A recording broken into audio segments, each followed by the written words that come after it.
Anak na. Hoy. Mga kapamilya, sa pulsa CCTV ang panloloob ng isang lalaki. Doon nila lang. Tindahang ito sa barangay Daang Bakal, Mandaluyong City. Natangay ng suspect ang cellphone na natutulog na may-ari ng tindahan, at nung mabisto na siya na nagnanakaw, nagpanggap siyang magmamano. Kwento ng biktimang si Reynalda Sardoncillo, nakaidlip siya ng mangyari ang Tawa rin si Lola. Nung nagising, nakita ko na lang yung mama nakaupo dito. Magmamano siya. Sabi ko sa kanya, anak ng sino ka? Tapos bigla agad siyang lumabas. Una nang natangay ng kawatan ang cellphone ng biktima at inipit ito sa kanyang salawal. Muntik pa niyang Mabuti na lang no na may kawatan pa rin na mabait no. Pero kasi mostly yung mga ibang kawatan pag naaktuhan sila anong ginagawa, kinikitil nila yung tao para hindi na makapagsalita. 'Di ba?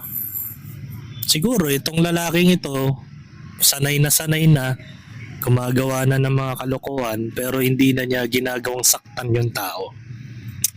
Mabuti na lamang at hindi nagkaroon ng komosyon sa loob ng tindahan ni Lola. Bagamat kung makikita nyo po yung kanyang lugar o kanyang tindahan ay open na open. Kahit sinong tao pwedeng pumasok doon, mga kaplastik. Kaya napakadelikado na naman na kapag ikaw ay nagkakaroon ng tindahan ay wag na wag ninyong bibigyan ng daan ang magnanakaw sa bahay mo.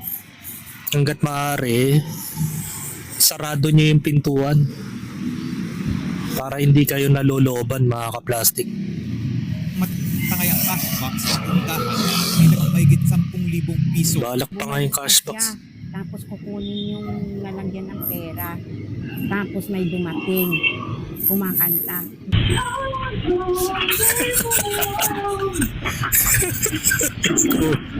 Dinalik niya ulit na gulat na may taong Mabuti na lamang, mga kaplastik, na may mga taong dumaraan sa lugar na yon.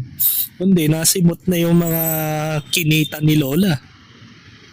Diba? Para comedy. Para comedy sa isang sitcom no, mga kaplastik yung kanyang ginawa. ta.